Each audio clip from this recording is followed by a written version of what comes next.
Et bonjour à toutes, bonjour à tous, bienvenue dans votre nouvel épisode de The Trick Play consacré à la review de la semaine 9 de compétition qui a eu lieu. Et aujourd'hui, je suis avec Maxence. Salut Maxence, comment vas-tu? Salut tout le monde, salut à tous. Salut Baptiste. Salut. Bon, actualité un petit peu chaude. On va s'épancher sur, sur le renvoi de Brian Kelly à la tête des Tigers. On va parler un petit peu de BYU, de Vanderbilt, du gros duel dans le groupe of five entre Memphis et South Florida, même Mm. si tu reviendras, je pense, dessus un peu plus longuement, peut-être ailleurs. Mais je sais pas si l'épisode est pas déjà sorti du G5 parce Ah que bah voilà, en plus, tu l'as déjà enregistré. Donc, alors, j'ai déjà enregistré. Je vérifie juste s'il a déjà été sorti. Non, je pas pense que encore. pas encore, bon, ça devrait pas trop tarder. On va parler de Bahama, South Carolina, Oklahoma, Ole Miss, un petit peu d'Indiana, UCLA, un petit peu de Utah, peut-être un peu, enfin voilà, un panorama assez généraliste de ce qui s'est passé ce week-end, samedi soir notamment, dans le petit monde du college football, mais on va commencer par l'actualité chaude. On s'y attendait, cette fois-ci c'est officiel, Brian Kelly n'est plus l'entraîneur des Tigers de LSU. Maxence, je vais déjà te poser une question. Est-ce que tu es surpris? La question est un peu rhétorique, bien évidemment, de ce renvoi. Non, ça sentait la fin, même lui. Ça sentait la fin, mais même lui, Enfin, quand tu l'entendais parler, il était en train de jeter ses cordeaux sous le bus et tout. Ouais, non, je suis pas surpris. Je suis pas surpris, les résultats sont pas bons. Puis en fait, après, c'est aussi parce que tous les dimanches matins, je vois les tweets de Ryan. Donc forcément, tu te dis que bon, ils en pouvaient plus les fans de LSU. Mais non, je suis pas tant surpris que ce soit terminé parce que ça, en fait, ça, c'est la manière, quoi. La manière, t'as vraiment l'impression que les joueurs ont abandonné Clairement. complètement Brian Kelly. Puis tu vois même les réactions des anciens joueurs de LSU qui ont été sous ses ordres et tout. Suite à l'éviction, ouais, je pense que il fallait couper maintenant et pas espérer. C'est toujours un peu le truc de est-ce qu'on le garde et vas-y l'année prochaine, peut-être que bon bah LSU ils ont coupé court, ils ont dit allez c'est bon, va faire tes valises Mm. et merci quoi. Donc Brian Kelly qui était là dans sa quatrième année du côté Ouais. de Baton Rouge. 2022 il arrive, hein. Ouais, 2022, un bilan de 34-14 à la tête des Tigers. Alors ça dit comme ça a l'air plutôt bien, mais voilà, les Tigers, on connaît Le leur. truc c'est que t'as pas de titre de sec et mine de rien LSU bah c'est ça qu'ils visent hein, à chaque fois et je crois que t'as une finale de sec sa première année. Ouais, c'est ça. Et tu te fais battre par les Georgia, je pense. Non? Georgia et puis Ok, pas en 2022. Ouais. de mémoire tu perds tous tes matchs en fin de saison quasiment donc tu vas en finale de sec mais t'es pas en fait LSU a jamais été en position d'aller en playoff sous Brian Kelly en Non. 4 ans quoi, c'est ça le problème. Et puis là, du coup, pour le coup, tu as une vraie régression. C'est-à-dire que tu as 10 victoires sur en 2022-2023, Ouais. 9 victoires en 2024. Et là, vu comment Et c'était là tu parti, t'es à 5-3. 5-3, et ça m'étonnerait qu'ils aient remporté, qu'ils allaient finir avec 9 victoires la saison, quoi. Donc, tu avais une vraie régression en tout cas, bilan, et puis même une vraie régression presque au niveau du jeu, hein, parce que, notamment offensivement, ça a été compliqué à suivre, en tout cas, l'évolution de Ouais, LSU. puis ouais, c'est ça. Puis LSU, c'était beaucoup de promesses, beaucoup de promesses. Ouais, c'est clair. C'est toujours des top recrues. T'as quand même eu un Jalen Daniels qui a été Iceman en 2022. Non, 2023, pardon. Iceman en 2023. Euh, et ouais, en fait, Brian Kelly était en train de devenir un peu le James Franklin de la SEC, un peu, dans l'idée. T'as un gros programme, mais dès que tu joues des grosses équipes de la SEC, tu perds. C'était un peu ça, moi, que j'avais Mhm. l'impression. Tu vois ce que je veux dire? T'as des Même rendez-vous dans la saison les deux qui gros font. matchs, les gros matchs tout court, hein, parce qu'on se Ouais. souvient de cette stat assez désastreuse Oui, où avec LSU Notre-Dame. perdait systématiquement Ah, ses premiers matchs. Tu sais, en week 1, ils ont souvent eu hmm. des gros matchs LSU à jouer Oui, et en tout le week temps, ils 1, oui. repartaient avec une défense. Oui, quand tu USC, il y avait Florida State aussi qu'ils avaient Florida perdu. State deux fois de C'est vrai. suite. Ouais. Ouais. Ouais, donc non, non, Puis pas surpris. même Hein. quand il était chez Notre-Dame, il y avait eu ce Ouais, c'était à peu problème-là près ça aussi. aussi. Hein. C'est un peu ce qu'on lui reprochait à Notre-Dame Hmm. également, hein, qu'on soit très clair. C'est bon, James Euh, Franklin, quoi. Oui, c'est bien, tu nous fais des saisons à 10 wins, mais putain, on aimerait vibrer un peu et, et taper un gros, tu vois, c'est un petit peu ça. Et puis en plus, Bah, t'avais vraiment, c'était un enterrement samedi soir. Texas Ouais, A&M, ils sont arrivés on dans va, leur hein. costume ils sont arrivés dans leur costume de nécromancien là ou de mort là. Puis ils ont enterré tout, là, ils ont enterré le stade, ils ont enterré Brian Kelly. Enfin, c'est parce que enfin, c'est ce que j'avais tweeté le lendemain. Un programme est mort. Ils ont T'étais obligé de changer, c'est sûr. scène de Après, crime, elle est effrayante. Genre. La question qui se posait aussi au niveau du fit, hein, qu'on soit très clair, quand il est arrivé, c'est un mec du nord-est des États-Unis, hein, Brian Kelly. Hein, il a tout Ouais. fait une grosse partie Cincinnati, de ses Notre-Dame. années. Il est né dans le Massachusetts, il me semble. Enfin, il a fait toute une grosse partie de sa carrière de joueur et même de coach du côté plutôt du nord des États-Unis. Oui, parce qu'il était Et, à Cincinnati avant d'aller à il était Notre-Dame. à Cincinnati, ouais, tout à fait. Avant d'aller à Notre-Dame, il était à Cincinnati où il avait vraiment bien réussi. Et il arrive dans le sud. On se souvient de de ce passage où il était dans le gymnase de l'équipe de basket et il avait pris l'accent du sud des États-Unis. C'est un petit peu ridicule au moment en 2022. On se souvient que Gus, voilà, son départ avait été annoncé Notre-Dame, sur le coup, il était un peu choqué, mais finalement, il s'était dit, finalement, il nous a jamais réussi à nous faire passer un cap. Bah, en fait, Et moi, je Gus suis dit pas que vraiment surpris, quoi. Gus dit qu'il est quand même reconnaissant parce que les années 2000 de Ah oui, Notre-Dame bien étaient sûr. vraiment affreuses et qu'il les a fait remonter. Sauf qu'au bout d'un moment, en fait, il a atteint le plafond, quoi. Il a atteint le plafond et c'est comme James Franklin avec Penn State. Il joue quand même une finale nationale en 2012 avec les Fighting Irish, mais c'est Ah vrai oui, que l'année mais il y avait 13. Oui, non, il y avait quand oui, en même une 2013, la saison. différence de niveau, une différence de Oui, niveau terrible entre il Bama s'est et fait, Notre-Dame, quoi. Il c'est s'était fait quoi, défoncer. Ouais. 40-10, un truc comme ça, le score final? Ah, ça avait été une boucherie. Donc même s'ils ont joué factuellement une finale nationale, Mm. ils étaient loin du niveau attendu. Puis à chaque fois que tu allais Même, en playoff, moi je me rappelle les demi-finales, ils se font rouler dessus, c'était encore Bama une demi-finale, non? Ils se font rouler par Bama, c'était en 2020 je crois, la saison ouais, Covid, saison 2020, la saison Covid, ouais. avec Nadji Harris qui fait saute Mm. mouton avec les défenseurs de Notre-Dame. Ouais, et avec LSU, je pense que les gars d'LSU ont senti le truc venir aussi. Au bout d'un moment, ils se sont dit bon, en fait, ça va plus. En plus, le gars ne comment n'assume pas. Tu vois, quand tu l'entendais parler à la fin des Ouais, c'est matchs, clair. c'est la faute à un tel, c'est la faute à lui. Puis apparemment, ouais, il s'était vraiment coupé de ses joueurs, quoi. Donc au bout d'un Puis moment, bon, faut. sans vouloir, alors c'est vrai que on a une vision un peu biaisée de la vie d'un programme, de la vie d'un coach, etc. Mais il avait l'air quand même d'être une sacrée tête de con Hmm. d'après toutes ses sorties médiatiques, de son attitude sur le banc de touche, etc., etc. Enfin, il y a beaucoup quand même d'éléments en filigrane qui laissent à penser que je pense que LSU est quand même grosso modo content de s'en débarrasser. Alors ça va leur coûter un petit pactole quand même, c'est quoi, c'est 55 millions de buyout, hein, je crois que c'est ça, Le Maxence, hein, LSU là? de LSU, ouais. Ouais, je crois 54, un truc comme ça. Ouais, C'est une somme au-dessus des 50 millions. Après, il n'y a pas des clauses, genre encore là, les fameuses clauses, faut que tu trouves un taf, sinon. je suppose que c'est tous les contrats doivent être comme ça, hein, comme James Franklin, hein, pour rappel, c'est-à-dire que on les oblige à trouver à chercher activement, un peu comme France Travail, à chercher activement du taf, et que en fait LSU paiera la différence entre son salaire qui va toucher à le prochain boulot et le salaire qui touche à LSU. Voilà. En plus, à LSU, c'est un programme un peu particulier, mais je crois que le gouverneur de Louisiane est impliqué dans la gestion de l'université, non? Il n'y a pas un truc comme ça? Il s'implique un peu dans tout et n'importe quoi, j'ai l'impression, le gouverneur Ouais, mais Louisiane, sans vouloir tomber dans la avec politique. LSU, il y a un peu l'État de Louisiane qui s'implique financièrement et tout dans cette université. Et non, il me semble avoir un truc comme ça. Puis il y a aussi le directeur athlétique parce que c'est quoi Scott Woodward Woodward, c'est ça.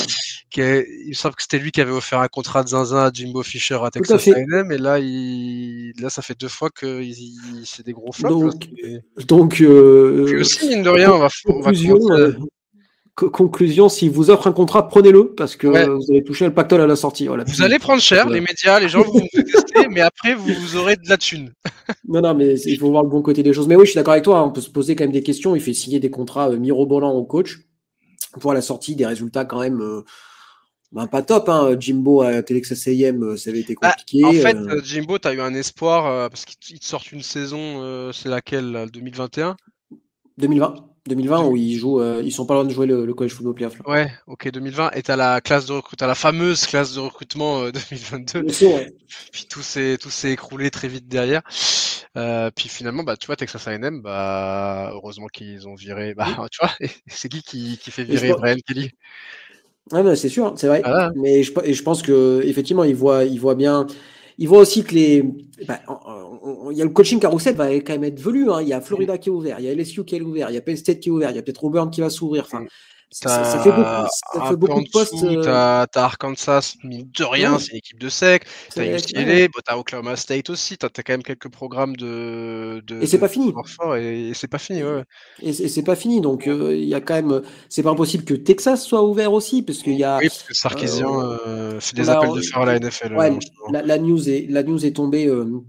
Enfin, en tout cas, l'insider Diana Rossini de The Athletic a balancé comme quoi les agents de Steve Sarkisian ont dit qu'ils seraient ouverts à bosser en NFL. Donc voilà, donc Ouais. si Texas s'ouvre, c'est T'as Texas, peut-être t'as peut-être USC. ah non, mais ça fait énormément de choses, donc t'es obligé de Ouais. bouger. Et puis après, voilà, LSU, c'est un programme qui va forcément donner envie, hein, qu'on soit Oui. très clair. On en discutait, on a eu une longue conversation encore aujourd'hui avec les membres du podcast, savoir voilà, quel est le niveau d'attractivité de ce programme-là. Pour moi, je sais pas ce que tu en penses, Maxence, mais tous les programmes qui sont ouverts actuellement, c'est pour moi Oui, LSU est numéro oui, oui. un et Mais, assez largement mais, même. mais dans le college football qu'on connaît aujourd'hui, je trouve que il y a beaucoup de programmes qui peuvent, avec la Oui, NIL, etc., se permettre de oui. dire, reste, on a de la thune nous aussi maintenant, et on peut l'utiliser. Donc, après, tu as l'attractivité, tu es dans la sec, machin, tout ça, mais pour moi, c'est moins évident aujourd'hui qu'avant.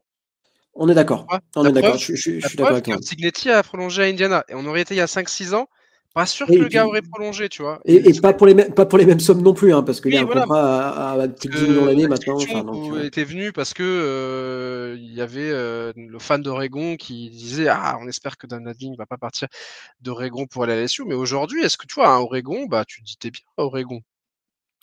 de toute façon, toutes les équipes, qu'on soit très clair, hein, le fait que les nouveaux contrats télé soient arrivés en Big Ten et en SEC font que les programmes de ces deux conférences-là ont accès à une masse financière très importante. Hein, que vous alliez de Rutgers à UCLA en passant par Mm. Minnesota, des programmes Il y a où de on l'argent. n'a pas l'impression. Ouais, il y a de l'argent. Il y a de l'argent et donc forcément, il y a de l'argent pour payer les coachs. Donc, Après, bon, ça reste LSU, ça reste très gros programme, t'es bien au milieu de la évidemment, SEC et tout. Mais faire voilà, trois c'est titres moins nationaux ces évident. dernières C'est moins, années. ouais, c'est moins évident qu'il y a quelques années quand même, puisqu'aujourd'hui, tu peux aussi réussir à faire dans des programmes plus modestes, mais en fait, tout autant d'argent parce que, comme tu dis, tu es en Big Ten et tu as des liasses de billets qui tombent tout le temps avec les droits TV. On verra, ce sera intéressant de voir On qui verra, va y ouais. aller. Un petit prono, Maxence, toi, sur le Moi, prochain head coach?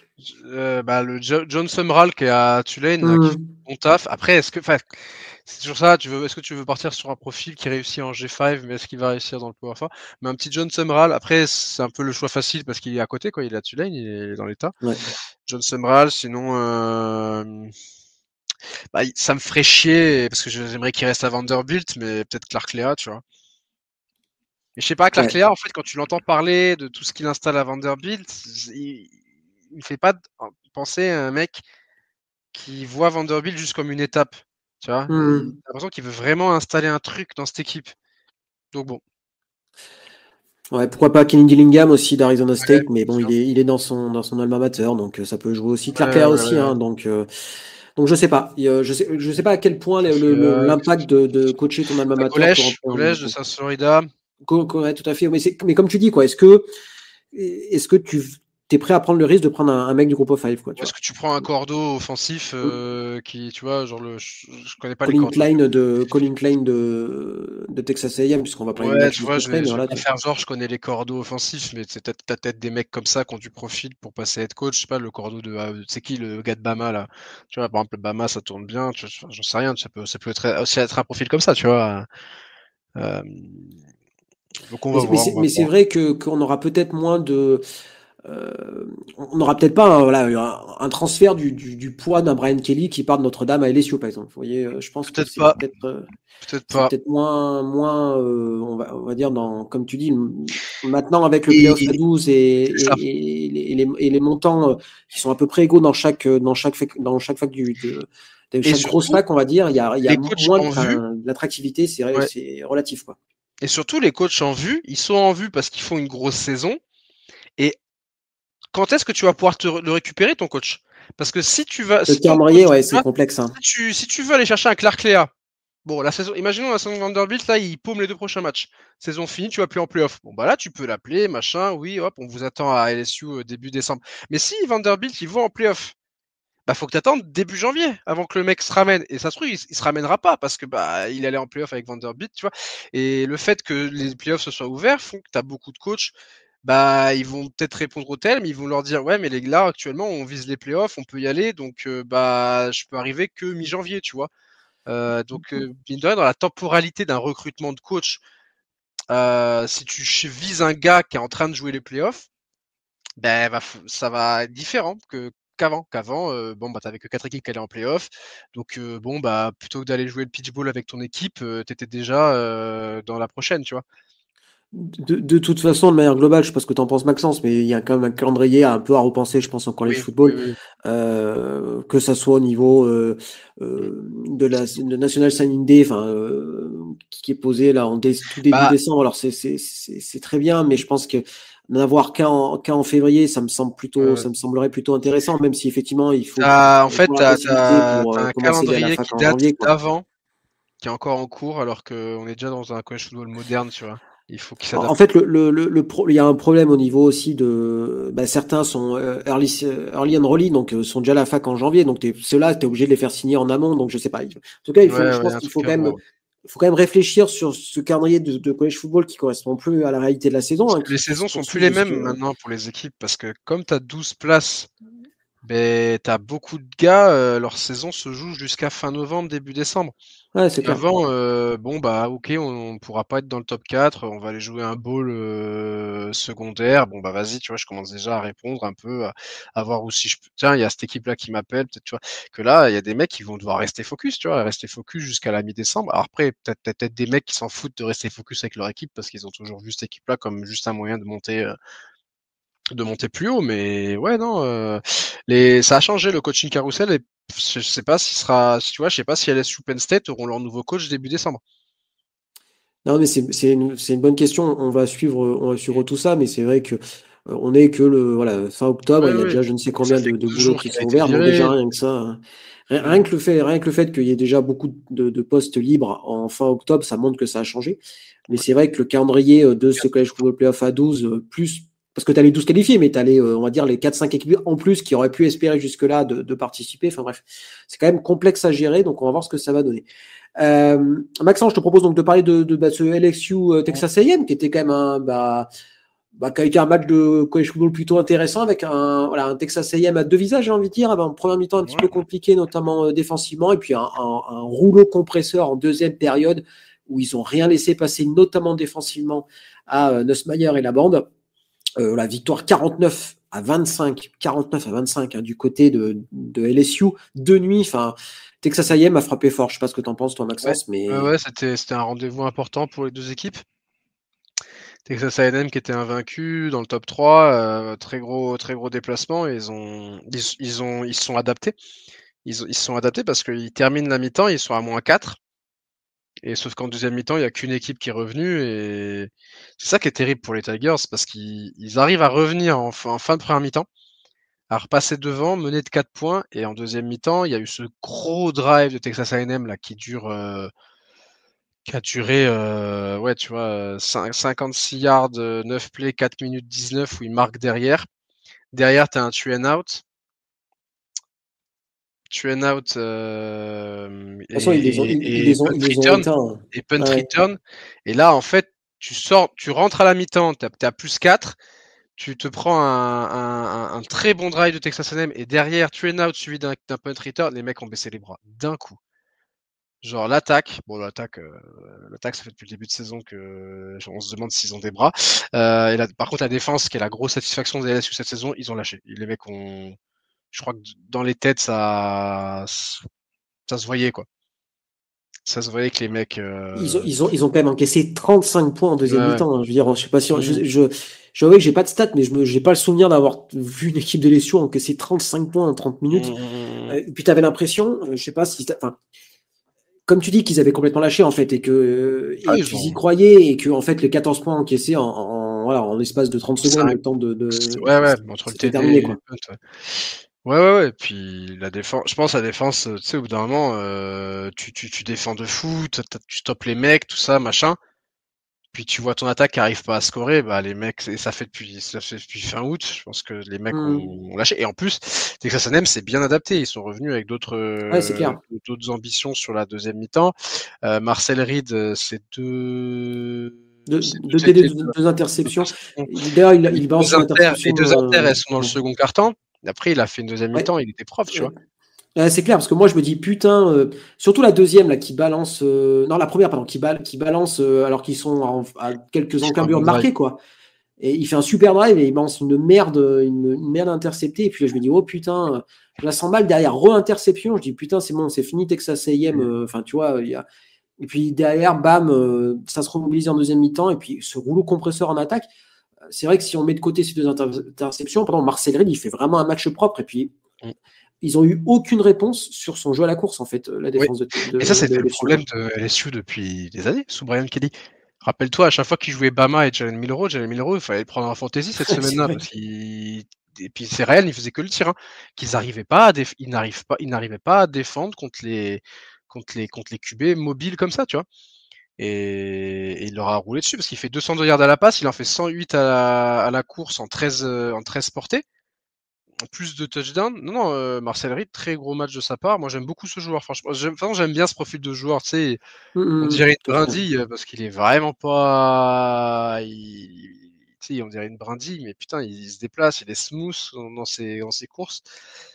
À la passe, c'est perfectible, mais tu sens, c'est vraiment le genre de joueur que j'aime beaucoup en college football parce que il apporte le danger tout le temps. Ouais, c'est clair. Non, mais et puis là, tu vois où je pense qu'il a progressé, c'est je pense que l'année dernière, où il balance ses deux interceptions, derrière, il sort du match, tu vois. Et là, ça n'a pas été le cas, tu vois. Je pense que aussi sa progression, elle est au niveau mental. Et je pense que Michael Coe fait un bon boulot à ce niveau-là. Je trouve que Texas A&M, c'est vraiment une équipe. Texas A&M, elle est solide parce que les mecs Elle est paniquent vraiment pas. solide. Ils ont une bonne défense parce que la défense, on va en parler aussi, 7 sacs. J'allais y venir. 7 sacs quand même. La ligne offensive, en plus, la ligne offensive de LSU a encore perdu un joueur, je crois, pendant ce match-là. C'est pas le tackle qui s'est blessé ou j'ai des bêtises? Peut-être, je sais, je t'avoue, je sais pas. Faut que je retrouve parce que Ryan en parlait sur son compte qu'ils avaient en plus. La ligne s'est fait soulever. Hein.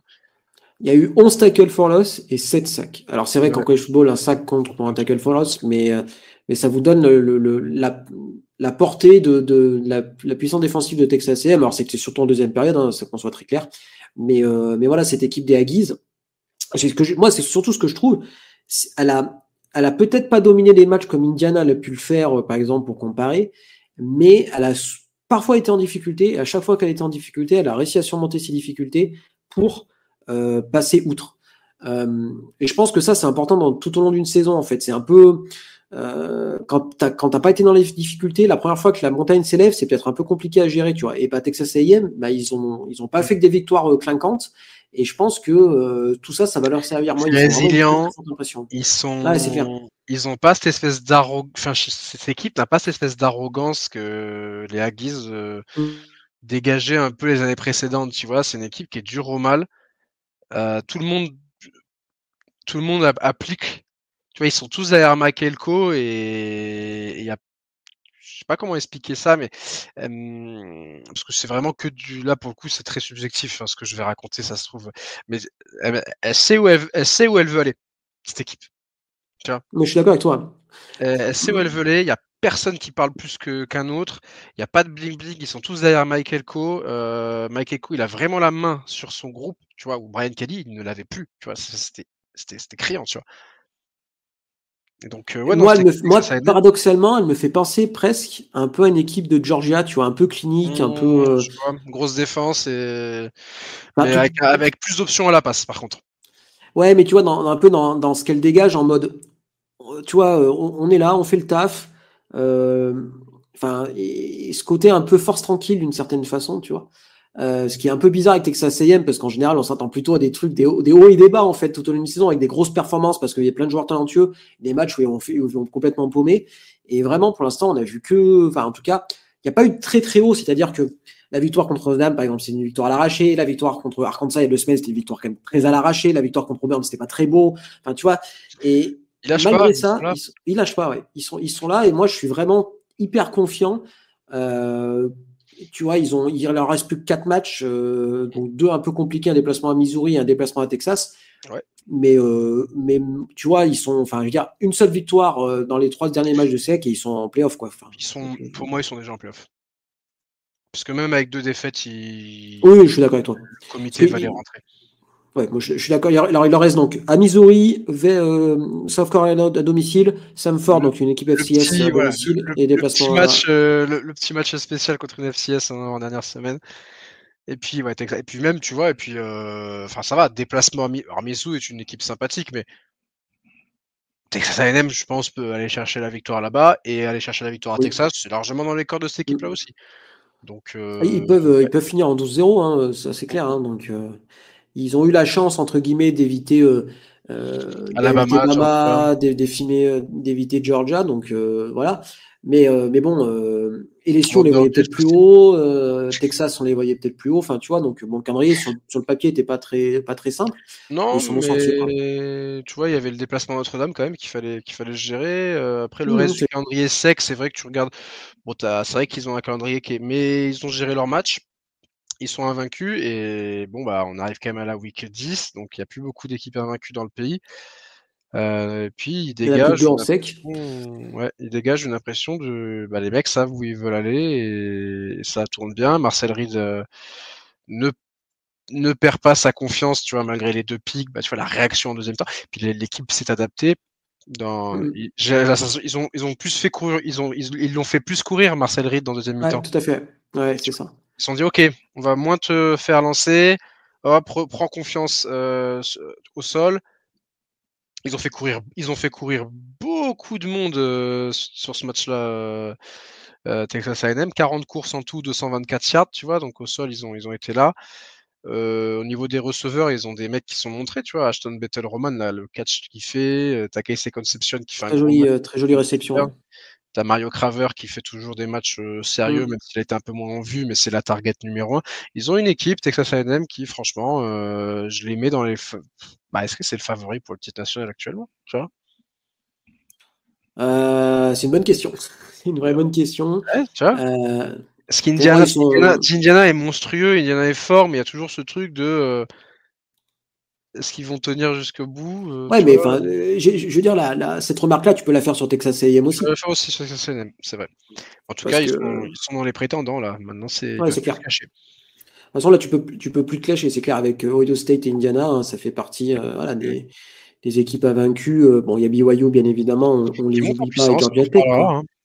On en reparlera, On va mais en discuter. BYU, Et bon, puis voilà, puis moi, c'est cette impression ils ont été capables de gagner des matchs différents aussi. C'est-à-dire, le Auburn, c'était un vrai match bien dégueu, là, tu vois, un 16-10 bien cradingue, bah, ils l'ont gagné, tu vois. ouais. Notre-Dame, c'était un Arkansas, c'était shootout. un ouais, shutout, Notre-Dame, ils l'ont gagné Arkansas, ouais. aussi. Enfin, tu vois, donc je pense qu'ils sont capables de gagner tout plein de sortes de matchs différents et je pense que c'est important parce que tu sais jamais à quoi va ressembler ton match, quoi. Chaque semaine est différente. Ouais. Donc voilà. Quoi, Euh, ils sont en bail là? Ils sont en bail, ouais. Ils sont en Ils sont bail en bail. avant Mizzou, ouais, c'est ça. LSU aussi est en bail, hein, je crois, hein. Oui, tout à fait. C'est pour ça que je pense que Ouais. la news du renvoi n'est pas sortie dimanche, Ouais, mais parce que lundi. je crois parce que la journée était bizarre parce ils Ouais, avaient reçu Brian Kelly et, et au début ils étaient pas pour le virer. Sauf que ça s'est chauffé entre les deux et puis finalement ils se sont dit finalement ils l'ont viré. Au début, il y a une rencontre entre la direction athlétique et Brian Kelly ouais, et c'est je ça, crois ouais. que c'était pour virer l'OC au début, non? Ouais, je crois qu'il y avait un truc comme ça et que finalement Kelly a dit non et le Ouais, directeur athlétique a dit bon bah tu dégages, quoi. ouais. Du coup, c'est Frank Wilson, le coach des running Ouais. backs, qui sera nommé intérimaire jusqu'à la fin de la saison. Et donc bien sûr voilà, on va suivre le coaching carousel avec attention Et parce que Nick c'est un Saban. programme qui est. Nick Saban, Non, non? non, je crois pas. Là, j'en parle parce que j'étais sur le Twitter de Ryan et il disait qu'il Non, voulait mais Nick Saban. forcément, les fans des Tigers, ils vont en parler, mais j'y crois pas une seule seconde. Oui, il est très bien à College Game Day maintenant. Il gagne Et, autant que s'il était coach. Peut-être pas, mais il gagne quand même bien sa vie. Pas, quand même. Il gagne bien sa vie pour. Mais t'as moins stressé aussi, hein. Ouais. Oui, il profite. Et puis je pense que lui, il a su partir au bon moment, tu vois. C'est un peu les coachs à l'ancienne. Tu dis quand même, est-ce que ça aurait donné dans ce nouveau monde du college football, tu sais pas. Donc je pense qu'il a su choisir son départ. Tu penses à Dabo Swinney Voilà, par exemple. Ouais. Très bien, Maxence. Allez, je te laisse choisir le prochain match dans lequel tu as envie de. On parlait de BYU. On va parler de BYU. BYU, parce que là aussi, une équipe qui s'est adaptée en deuxième mi-temps, qui était dans le dur dans la première mi-temps, qui était menée par Iowa State, qui n'était pas un déplacement facile en plus de ça. BYU, bien Beckmeyer, semaine après semaine, continue de nous impressionner. Ce freshman numéro 47 que franchement, je me disais, mais quand Retzlaff qui part dans les conditions qu'on connaît, ils disent que le titu va être ce mec-là qui s'appelle Dirk Beckmeyer, tu vois, numéro 47. Je me suis dit, oulala, c'est quoi la saison que BYU va nous cook? Bah putain, faut pas juger un livre à sa couverture, comme on dit dans le jargon. Ça avait mal commencé pourtant, big play d'entrée 75 yards d'Iowa State, je dis ok, puis derrière en 5 jeux ils égalisent BYU, puis Iowa State va quand même prendre le lead et le petit tournant on va dire du match, ça a été cette interception de Rocco Beach dans le début du deuxième quart-temps. Il lance une pizza.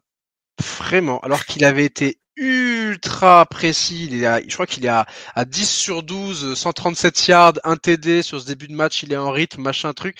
Il lance une pizza sur le linebacker, mais vraiment le mec est tout seul et tu vois, on l'a pas retrouvé derrière à la passe puisque derrière Iowa State se remet plus sur la course, le fait moins lancer et au final, ils n'ont pas tenu le rythme en jouant comme ça.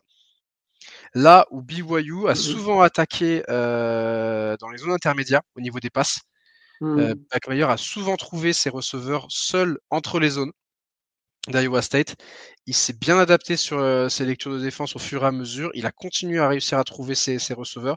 Et tu vois, les BYU, c'est 7 points au premier quart-temps, 10, 10, 14, que à Iowa State, 17 au premier quart-temps, 7 au deuxième, 3 au troisième, 0 au quatrième. Beck a complètement perdu son rythme et a lancé 2 interceptions ensuite. On a un QB qui a réussi à monter en puissance tout au long du match, à trouver ses lectures et Rocco Beach qui avait bien commencé. J'ai l'impression que cette interception, ça l'a fait dérailler complet. Et heureusement qu'ils avaient un Carson Hansen qui a produit au sol parce que l'addition aurait pu être beaucoup plus lourde. Ouais, et puis voilà, enfin, moi je suis vraiment très impressionné par cette équipe de BYU, hein, vraiment. Et ils ont deux Whiteos là en receveur là, Chase Roberts et Parker Kingston. Ouais, c'est vrai que c'est costaud, hein. On dirait, tu sais quoi, Iowa State l'année dernière, là, c'était le duo des Jalen, là, Noël et Ah, Higgins. putain, ouais. Ça me fait un peu penser à ça. Ils ont 2 bons receveurs là, mais c'est un peu des profils à la Cooper Cup, un peu. Ils ont un gros volume de réception. C'est pas des mecs qui vont faire big play sur big play, mais ils ont des gros volumes de réception et surtout ils naviguent bien entre les zones. Il y a toujours un qui est démarqué et Beckmeyer, il a ses 2 lectures prioritaires, c'est ces 2 mecs là et ça marche bien. Franchement, BYU ça marche super bien, belle équipe. C'est clair, superbe équipe complète, hein, parce que c'est une bonne attaque, mais c'est aussi une bonne défense, hein, ça fait partie des meilleures attaques, mais aussi des meilleures défenses du pays, notamment. Alors l'attaque au sol a un peu moins bien fonctionné ce match-là, mais d'habitude c'est une des forces de BYU cette année. Mais voilà, ils ont réussi à mettre en difficulté Rocco Beach, qui est quand même un quarterback, avec quand même un peu d'expérience. Et malgré ça, voilà, ils l'ont fait quand même. Ils l'ont fait quand même. Il y a un pick six aussi dans le tas. Non, ils ont. Iowa State a bien commencé, puis tout s'est déraillé derrière l'erreur. Ils sont moins appuyés sur le jeu de passe et plus sur le jeu de course, mais du coup leur attaque était un peu plus prévisible. Quand Hansen, ils ont réussi à le maîtriser et que Hansen n'a plus fait ses big plays à 65 yards, tu vois, bah, c'était plus compliqué pour eux. Et Beckmeyer, enfin, après, je suis peut-être un fou quand je vais dire ça, mais il me fait penser un peu à Diego Pavia. Tu vois ce que je veux dire? Il a la même Ouais, morpho un peu.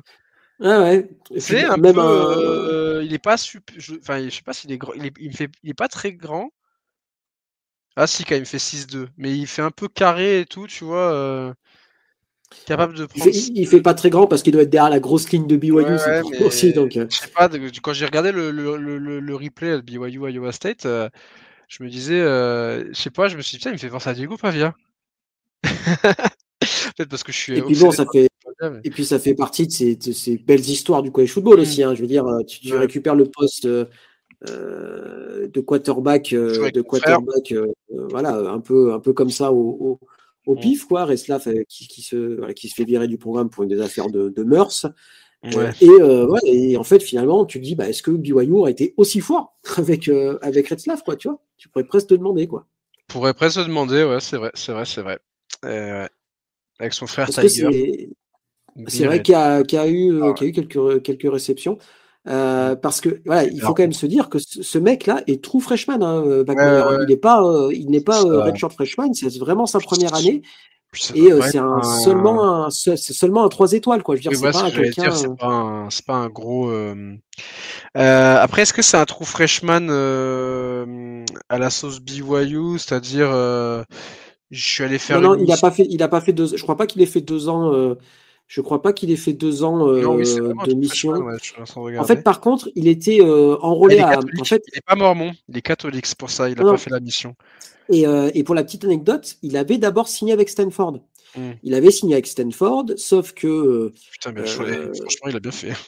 ouais, bah, avec le renvoi du head coach, il est rentré dans le portail des transferts au mois d'avril. Donc, il faut bien vous rendre compte que ce Mmh. mec-là, il est arrivé, il a fait que les entraînements. C'est quand même assez incroyable. Il n'a Ouais. fait que les entraînements. Puis il les a fait, je pense la grande partie du summer camp dans sa tête, il n'était pas titulaire puisque Retzlaff il part fin août, je crois, pour Tulane. Oui, c'est à peu près ça. Il part assez tard enfin assez tard dans l'été, ouais. Ouais, donc ouais, non, bah écoute, belle histoire. BYU 8-0 se retrouve plus ou moins là où on les avait laissés au même moment de l'année dernière. Tout à fait. Enfin, Parce que BYU l'année dernière, ils sont allés jusqu'en 9-0.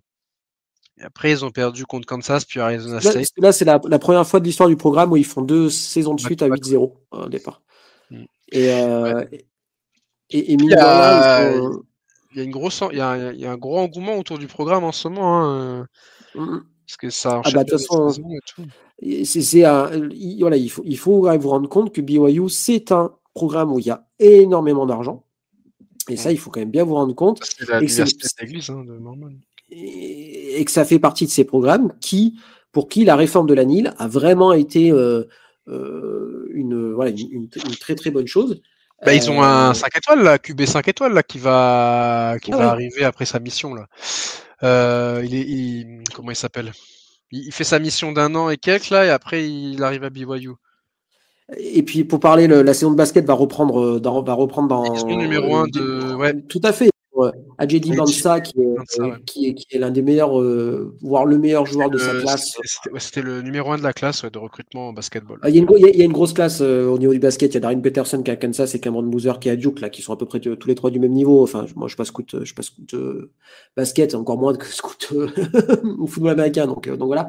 Mais voilà, il y a énormément de pognon à BYU. Et donc forcément, bah, quand tu as du pognon, bah, tu recrutes encore mieux. Donc voilà, à mon avis, c'est pas un truc. C'est pas un feu de paille. Il faudra s'habituer à avoir BYU quand même très compétitif année après année, quoi. Ouais, et Ryder Lions, Ah le oui. 5 étoiles qui a commit à BYU. Donc Et déjà, qui ils ont arrive. déjà l'après Backmeyer qui est Ouais. déjà bien. Parce qu'en plus, vous voyez, on peut. Parce que Backmeyer, s'il fait cette saison-là, il y a 3 ou 4 ans, tout le monde se dit, ah, mais il va partir dans une grosse fac, en fait, après. Et là, je pense pas. Parce Après, tu as qu'il quand même le aura. portail qui est plus actif aussi, mais oui, est-ce que BYU Peut-être que BYU Je réussira. pense que BYU sera en mesure de donner un contrat nil tout à fait Ouais. intéressant. Ça, je me fais pas Mais souci ouais, là-dessus. BYU invaincu dans une Big 12 où pour l'instant ils survivent à la cannibalisation. Et leur fin de saison pour BYU. Il y a Texas Tech là qui arrive. Oui, Déplacement à Texas Tech là. il y a une bye Après week. une bye week. Bye week. Oh, De gros, toute gros match façon, contre Texas il Tech. y a deux gros chocs qui vont arriver. Un déplacement à Texas Tech et un déplacement à Cincinnati, Ouais. qui Bon. est l'autre équipe invaincue en Big 12 pour l'instant. Ils ont leur Donc, destin entre leurs mains et ils jouent les adversaires directs. ouais, et puis après, il y a TCU et UCF à domicile. Donc là, ça devrait être un petit peu plus simple pour eux. Attention. Tu sais qu'on a la, tu sais qu'on est- on a la, on a parmi la, on a parmi les meilleures on est parmi les meilleures défenses du pays cette année.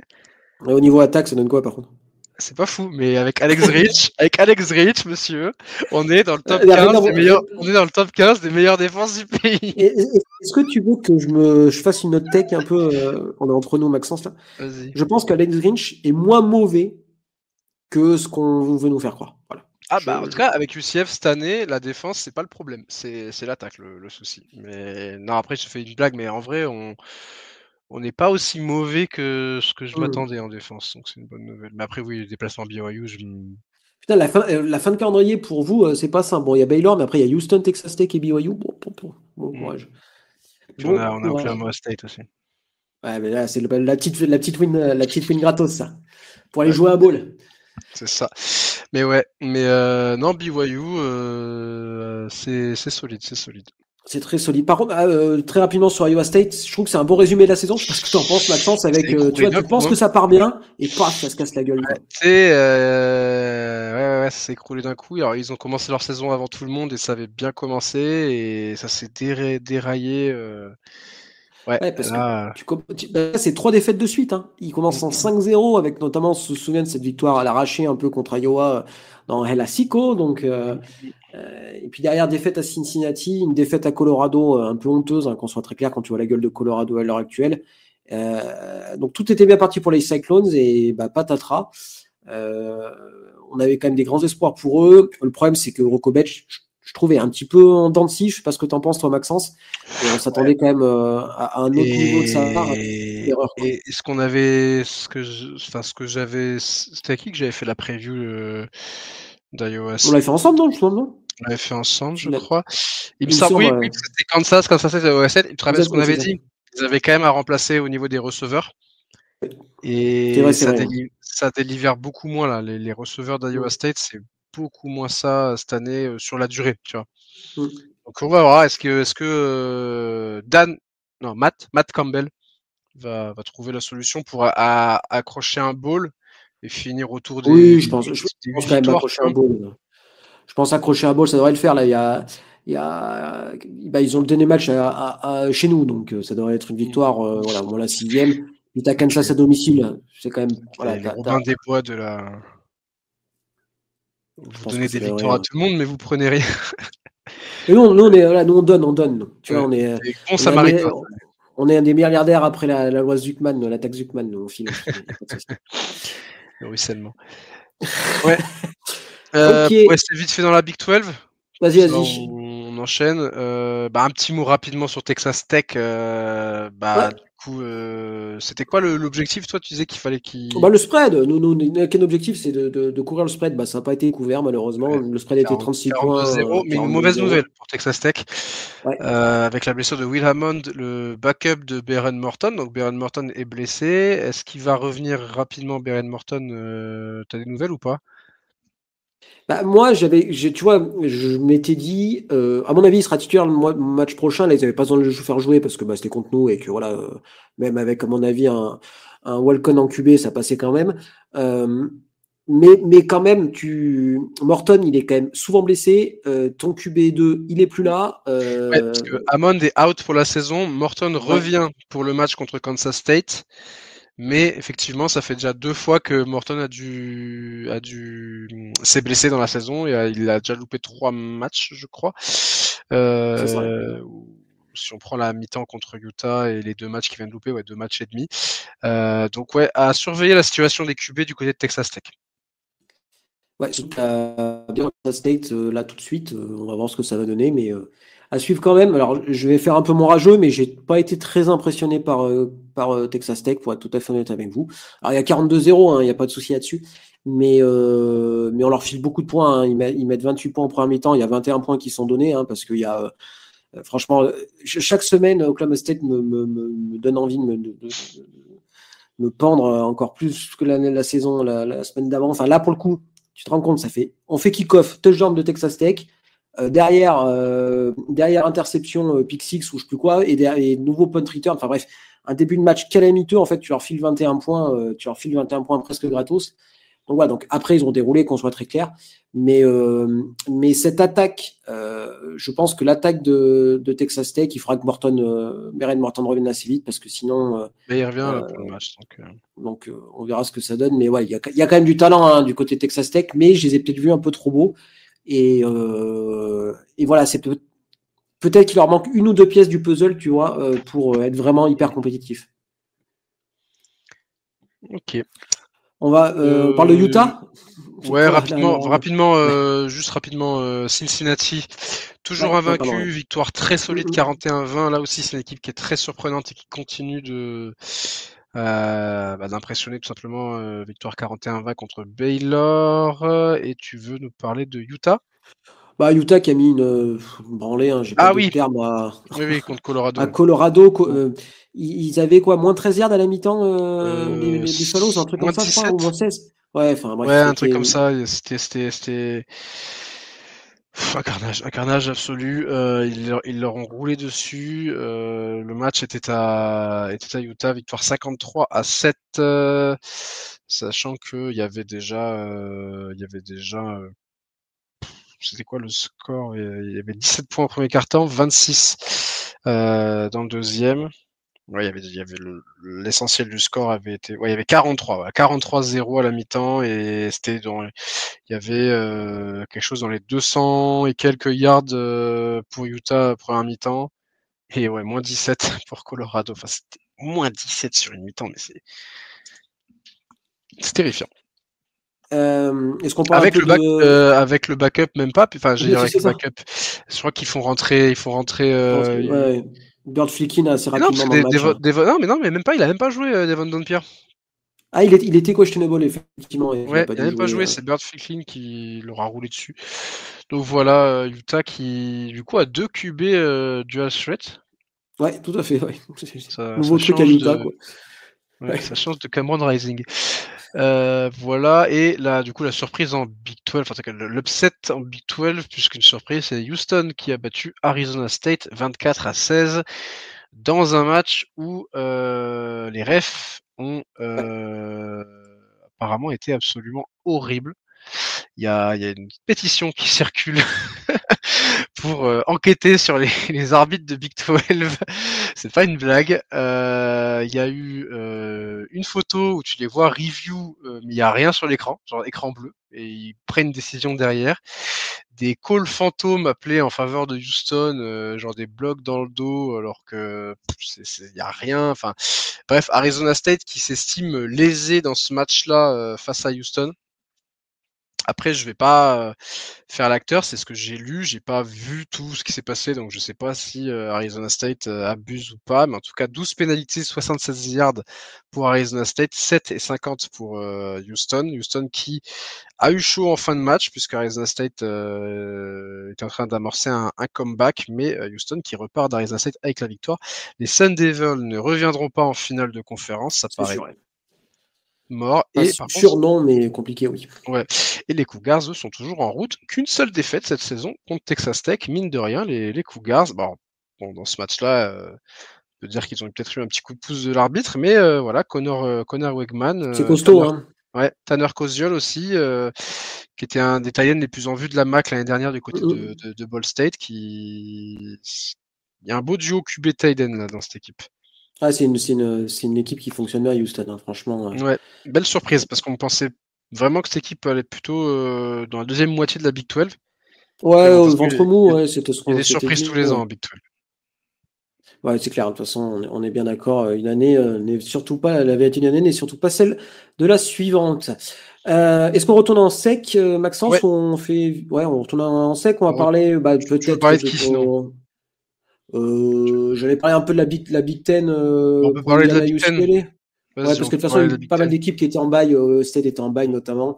Tout simplement pour dire bah, que Indiana a plus que tenu son rang face à UCLA. Enfin, cette Mm. équipe continue d'impressionner. Hein. J'ai pas d'autres termes, Maxence, mais 56-6 contre une équipe de UCLA qui était plutôt correcte ces Ouais, dernières semaines.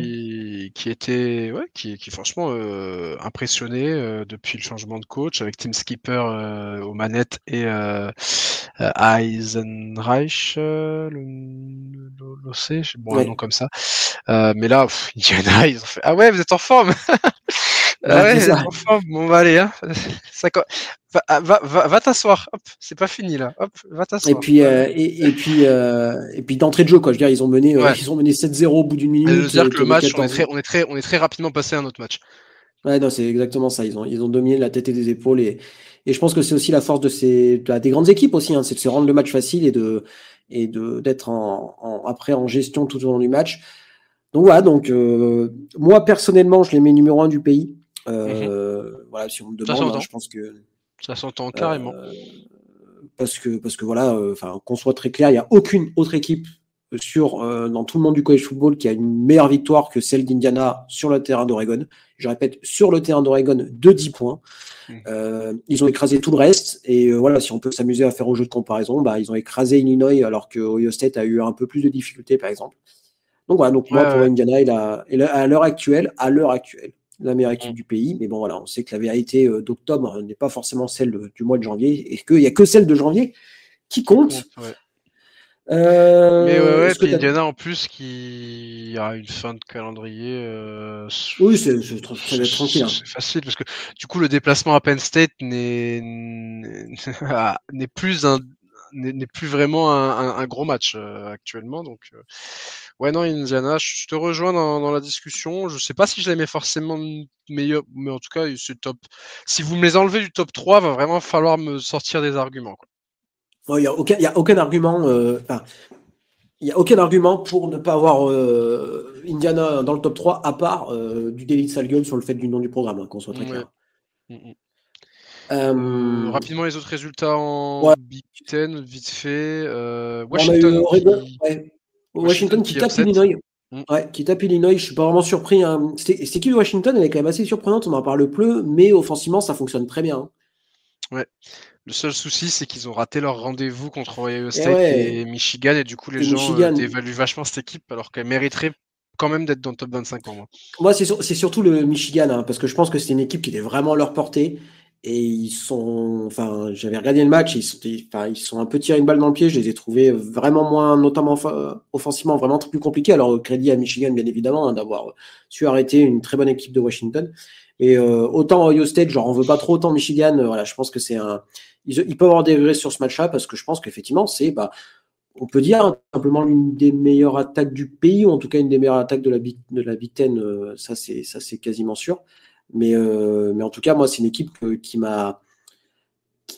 voilà, que je trouve vraiment qu'on parle peu, et effectivement, mal le fait voilà, que les deux matchs où en fait où les gens les ont regardés, c'est deux défaites, donc les gens restent bloqués là-dessus. Alors que voilà, je pense que c'est une meilleure équipe que ce qu'on peut penser, quoi. Voilà. Mm. Ouais. Hop, hop, bon, après, Oregon qui voilà. a du mal Oregon qui pinaille un peu quand même contre Wisconsin, on peut en parler un petit peu, enfin Ouais, très ouais. rapidement, Bah, mais Wisconsin, t'as vu le début du match, onside kick d'entrée de jeu pour Oregon. ouais. Ouais, ouais, ouais. Bah, ils avaient eu du mal l'année dernière, déplacement à Oui, Wisconsin. tout Là, à c'était fait. cette fois-ci Wisconsin qui se déplace chez eux. Après, ils gagnent, hein, et puis ils n'ont jamais vraiment été en danger. Mais c'est vrai qu'on attendait peut-être une plus grosse performance de la part de l'attaque d'Oregon, parce que la défense a répondu présent. Mais C'était c'est un vrai que match hyper défensif. Hein. ouais, voilà, bon, Oregon, ils ont fait le strict minimum dans ce match-là. Ouais. Après, voilà, 21-7, mais ils ont pas, enfin, Ils n'ont jamais été en Wisconsin a danger. marqué, ouais, c'est ça. Wisconsin a marqué que dans le dernier quart. Hein. Faut être, voilà, il faut être réaliste. Il y avait 7-0, 14-0, 21-0. C'est Enfin, ça, donc, ils n'ont jamais été en danger. Et puis après, Michigan dans la Paul Bunyan Trophy, ouais, tout à fait. Michigan State, victoire 31-20. Là C'était pas aussi, très joli comme match. Hein. C'est pas ouais, très joli. Je c'est regardais vite fait. joli. Justice Hayes, le retour de Justice Hayes qui fait du bien à Michigan Oui. avec 152 yards et 2 touchdowns, un des meilleurs running backs du pays hein, cette année. Haynes Ouais. qui l'ancien joueur d'Alabama qui a transféré cette saison pour aller à Michigan, qui Mm. vraiment est le fer de lance de cette attaque de Michigan avec un Bryce Underwood qui bon c'est une saison freshman et heureusement qu'il a Marshall et Haynes à côté de lui pour avancer au sol parce que lui les matchs à l'extérieur c'est toujours pas ça. Hein. On attend la première perf d'Underwood à l'extérieur. Et du coup, il a cette chance-là hein, d'avoir quand même je trouve que c'est bien. Tu vois, il n'est pas sous le feu directement des projecteurs avec trop de pression sur lui. Enfin, je pense que ça va être une saison qui l'aide, Oui mais voilà, ouais, c'est un un freshman. petit peu quand même. Enfin, je sais pas ce que tu en penses, mais un petit peu quand même déçu sur la globalité, on va dire, de Bryce Ouais, ouais, Underwood. ouais. En fait, c'est ses performances à l'extérieur où il est pas. Tu vois, à domicile, ça, il est un peu plus en Mhm. confiance et tout. Après, est-ce que c'est le game plan aussi qui fait qu'on s'appuie plus Peut-être, sur ouais. la course quand on se déplace. Mais ouais, je tirerai pas des conclusions. C'est la première saison, trop freshman et tout. Oui, tout à fait, tout Mais à fait. ce serait bien qu'il nous montre un peu plus, quoi, un peu plus de choses. Mais bon, voilà, voilà, Je voilà pense qu'on pour. sera peut-être pour The Game, on verra ce que ça donne, mais c'est vrai Ouais, que ouais, ouais, ouais. on verra, mais c'est vrai que pour l'instant, ce qu'il a montré dans les gros matchs, c'est pas hyper convaincant et que voilà, on sait l'importance qu'a ce match-là pour tous les fans des Wolverines et même pour le monde du college football. Donc on va voir ce que ça va donner, mais c'est vrai que les premiers signes sont pas hyper encourageants. Mais encore une fois, voilà, il faut raison garder. C'est un true freshman Mm, avec un recrutement un peu particulier aussi, hein, parce qu'il a été très longtemps commit à LSU avant de commit à Michigan. mm, Donc voilà, donc il faut quand même raison garder. mm. On Parle de part la en sec. sec? Allez, Ouais, on allez, repart en c'est sec. reparti. Bon, allez, on va parler de Diego Pavia. Allez, t'es avec moi. On est entre gens de bon goût. Parlons de ce Vanderbilt-Nizou, un match au cordeau, victoire, Ouais, victoire de mais Vanderbilt. le score est pas très élevé, mais il s'est passé beaucoup de choses dans ce match. C'est vrai qu'il s'est passé beaucoup de choses. Victoire 17-10, donc, pour les Commodores, qui basculent en 7-1 et 3-1 en sec. Ça avait tout du match piège. C'était un match piège, et Mm. finalement, les Commodores s'en ont sortis. Enfin, je veux dire, c'est quand même. Quelle équipe, hein? Quelle équipe. Quelle équipe qui arrive toujours à trouver des ressources euh, parce que le troisième quart-temps a été pivot dans ce match-là du côté de Vanderbilt. Diego Pavia qui lance une interception typée dès le début du troisième quart-temps. Missouri qui se fait stopper en goal line stand sur les 1 yard et Beau Pribula, et c'est peut-être là aussi qu'il y a le tournant du match pour les Tigers. Beau Pribula qui se pète sur ce. Alors, il tente un. Alors, bon, après, le play calling en goal line, on en reparlera parce que ça a joué que de la course, que de la course, que de la course. Il tente un. C'est même pas un QB sneak, hein, il tente une espèce de touche-push un peu, et Pribula. En fait, il y a un défenseur qui tient la jambe de Pribula par derrière et il y Mhm. a du coup la pression qui arrive devant. Donc du coup, bah voilà, je vous fais pas un dessin, mais et donc il se blesse. Vanderbilt qui se retrouve à devoir punter sur le drive suivant, ils sont vraiment dos à leur ligne et ils sont obligés de punter. Et Missouri qui a le drive suivant, qui refait un drive correct, mais rate le field goal. Et là, il y a 3 partout. Il y a 2 occasions manquées pour Missouri. Et là, Mhm. un play, 80 yards, Young sur une course, MK Young qui débloque le match pour Vanderbilt. Et Vanderbilt qui va faire un très très bon quatrième quart-temps. Ils vont certes encaisser un touchdown en début de quatrième quart, mais ils vont réussir à provoquer un fumble. Et derrière, Diego Pavia qui ferme la boutique. Et puis la défense aussi hein, qui a fait le taf derrière. Vanderbilt, dans un match très compliqué où Missouri les embarque dans un low scoring game, ce qui n'est pas non plus habituel pour Vanderbilt cette saison, hein, qui est une équipe qui C'est score vrai. beaucoup. Eh bien, ce troisième quart-temps, le fait de stopper en goal line stand, de forcer, bon, field goal raté, mais en même temps, un field goal raté, c'est aussi parce que tu as réussi à faire que le kicker ne soit pas dans une position à l'aise. Le touchdown de 80 yards et derrière réussir, malgré l'égalisation de Mizzou, fumble, un drive de 5 minutes pour faire couler la cloque le plus possible et marquer derrière. Franchement, Vanderbilt, c'est une performance très sérieuse. Moi, je les ai trouvés très sérieux. Pas flamboyant, c'était, tu vois, Diego Pavia, on va être honnête, fait pas un match, il fait pas un très bon match, mais il a sorti ce qu'il fallait au bon moment. Il y a ce big play de MK Young. Les équipes comme ça doivent aussi se nourrir de ces big plays et très grosse performance de la défense de Vanderbilt avant tout dans ce match-là. Ouais, et puis comme je te dis, tu peux pas t'attendre à ce que tous les matchs soient feu d'artifice aussi. Il y a des matchs où ça sera un peu galère, il y a des matchs où tu dois devoir forcer un peu ta nature, et je pense que c'est typiquement voilà, ces matchs-là qui C'est des matchs qu'il définissent aussi faut une saison, savoir quoi. gagner, ça, tu vois, c'est des matchs qu'il faut savoir gagner clair. parce que il y a des choses, voilà, tout ça va pas trop dans ton sens, l'équipe en face, elle est solide, elle te donne pas grand-chose. Tu vois, il faut savoir aller chercher ces matchs-là. Et franchement, très content pour Vanderbilt parce que ça, c'est des matchs qui prouvent que cette équipe a C'est ce que vraiment j'allais dire. changé de dimension. Ah, c'est clair, c'est un match jamais au grand jamais. Même l'année dernière, il l'aurait gagné, quoi. Je veux dire, le regard que tu jettes à cette équipe, et cette équipe a changé. C'est-à-dire que l'année dernière, on se souvient tous de la victoire contre Bama, mais là, on n'en est C'est plus un là. match fou. Bama, c'est un match fou, ça part dans tous les sens. Oui, c'est un match college football, quoi. C'est un match Là, il y a irréel, 17-10, il s'est passé beaucoup de choses. Il y a eu beaucoup de moments marquants. Et la plupart des moments marquants, c'est des turning points un peu, qu'on peut dire, ont été en faveur de Vanderbilt. Tu vois, et dans ce genre de match, c'est très important.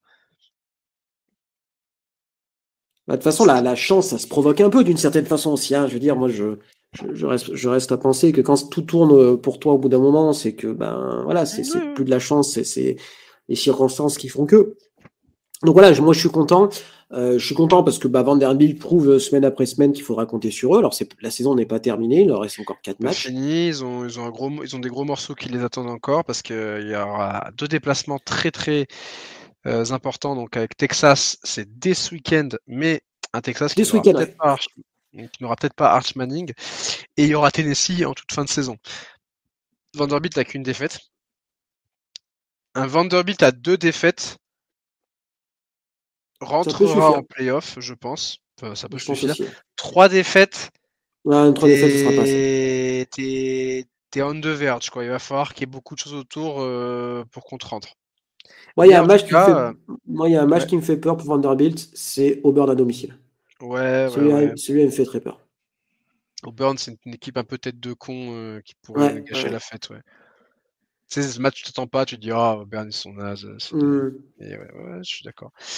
Mais voilà, Vanderbilt continue d'y croire et continue de le clamer haut et fort. Et ça aussi, c'est un changement de paradigme chez les Commodores. Ils ne se cachent plus.